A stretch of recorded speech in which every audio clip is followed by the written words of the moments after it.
pesan Tuhan untuk saya ya. Berarti sebenarnya untuk saudara semua, jadi angin dari resesi ekonomi ya, angin, baru maksudnya angin ya, baru angin aja itu 2018, itu masuk 2019. Nah sekarang angin yang sebenarnya adalah tahun 2020. Saudara, puji Tuhan, sekarang saya bersama dengan sahabat saya, Pastor Tony. Ya, puji Tuhan ya Pastor. Kita sudah 25 tahun lalu ya, kita berjumpa Pastor ya. 20 lah. 20 tahun yang lalu ya Pastor. Kita masih ingat punya pengalaman bersama Tuhan dalam pelayanan Pastor ya. Iya Pak, nyabut susu pakai tang ya. Nyabut susu pakai tang ya Pastor ya. Iya saudara, luar biasa. Beliau adalah seorang yang ambil keputusan yang bijaksana untuk melayani Tuhan. Dari seorang dukun sakti. Salam Pastor Daud, ya, bagaimana kabarnya? Haleluya. Boleh share bagaimana perjalanan Pastor Daud mengenal Tuhan Yesus dan berjumpa dengan Tuhan Yesus? Oke, saya belajar ilmu gaib kekuatan mistik umur 9 tahun. 9 tahun. 9 tahun. Jadi masa kecil saya betul-betul hilang ya. Hilang ya. Saya belajar sama kakek nenek buyut dari garis keturunan ibu saya. Nah kakek nenek buyut saya itu dari keluarga Jawa. Papa saya kan Chinese. Dan dari mama ini dari keluarga Jawa. Saya umur 9 tahun belajar untuk ilmu nyantet, untuk bunuh orang pertama belajar. Nyantet bunuh orang. Saya itu ilmu kebal, ilmu menghilang, semua sudah saya jalanin. Semua sudah jalanin ya. Nah, jadi semua sudah saya jalanin, kekuatan mistik apapun yang diajarkan guru saya lakukan gitu. Saya belajar sampai menguasai itu semuanya. Tapi yang hilang dalam hidup saya adalah satu. Tujuan hidup saya itu apa tidak jelas. Tujuan hidup tidak jelas. Yang kedua, yang jelas tidak ada damai. Tidak damai. Nah, dan yang ketiga, kejenuhan itu pasti ada. Kejenuhan pasti ada. Karena setiap hari kan kita bertapa, mantra latihan. Nah, lama-lama kan ada titik jenuhnya gitu loh. Dan kita tidak tahu tujuannya apa gitu loh. Nah, jadi setelah saya menguasai ilmu kakek nenek buyut saya setelah guru saya meninggal itu, saya waktu kelas 2 SMP, kakek saya meninggal, nenek masih hidup waktu itu, saya kehilangan arah. Nah, disitu ingin tahu kekuatan gaib itu sehebat apa. Nah, karena kita tidak ada tujuan hidup, jadi tujuannya itu ya kita ingin diakui aja. Ingin diakui ya. Dan bisa jadi orang hebat gitu. Jadi orang hebat. Akhirnya saya bertarung, saya lewati pertarungan demi pertarungan di Pulau Jawa. Dari kekuatan dukun mana saya kalahkan semua. Semua dikalahkan ya. Tapi hampir seluruh Pulau Jawa. Hampir Jawa. Jadi belum semua. Masih hampir. Masih hampir. Nah, itu Tuhan punya rencana supaya saya tidak tahu masa lalu saya. Betul. Nah, tapi ya saya melayani Tuhan. Ya untungnya kalau khotbah tidak error gitu. Jadi khotbah tidak error. Jadi saya sering diajak ngomong. Jadi kalau ngomong ya sering diulang-ulang gitu. Tapi semua itu ya puji Tuhan lah. Saya bisa menerima keadaan saya dan istri saya juga baik lah.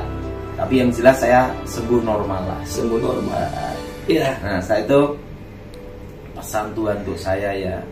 Berarti sebenarnya untuk saudara semua, jadi angin dari resesi ekonomi ya, angin, baru maksudnya angin ya, baru angin aja itu 2018, itu masuk 2019. Nah sekarang angin yang sebenarnya adalah tahun 2020. Tahun 2020. Tahun ini. Iya, tahun ini. Nah tahun ini adalah tahun dimana angin resesi itu akan terasa sekali. Tetapi ingat, Indonesia itu tertolong. Pertama karena pertolongan Tuhan. Kedua karena sumber daya alam. Sumber daya alamnya. Jadi krisis apapun di dunia, pertama ada Tuhan pasti mencukupi semuanya. Amin. Dan yang kedua, dibantu dengan anugerah Tuhan juga, sumber daya alam Indonesia ini bagus. Tanah subur. Setelah itu ikan, setelah itu hasil tambang.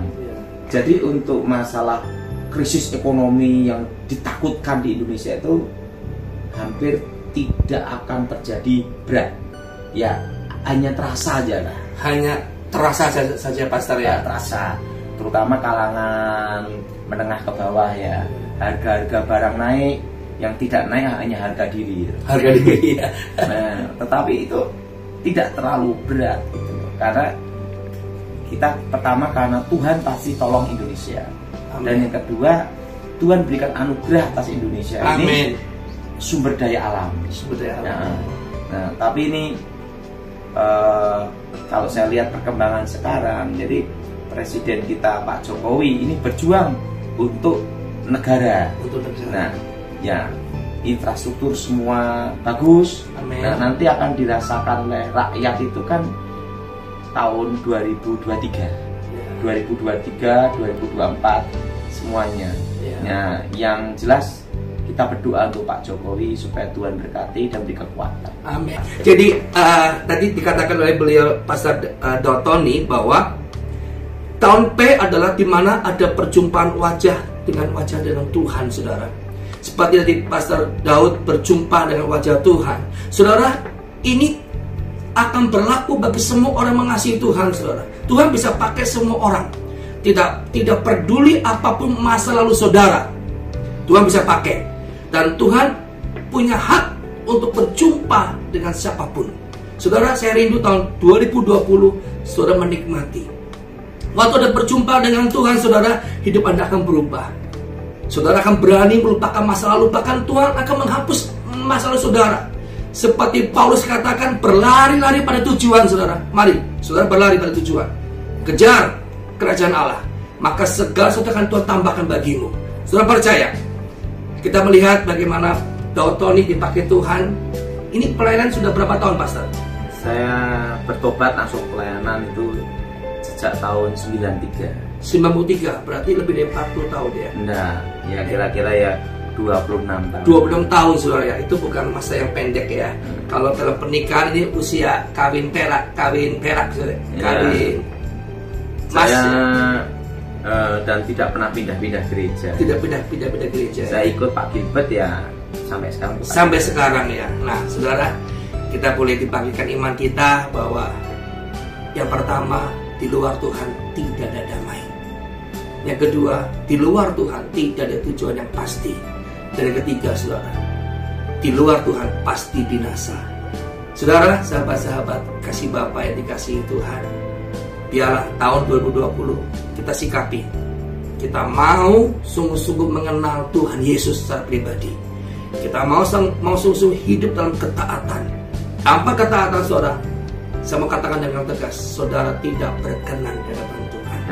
Mari saudara, di dalam nama Yesus, saya berdoa untuk saudara memasuki tahun 2020. Saya percaya bahwa tahun ini adalah tahun kemenangan. Deklarasi saudara bahwa tidak ada yang tidak berhasil, pasti berhasil. Mari, hambanya akan berdoa untuk saudara semua. Mari kita berdoa.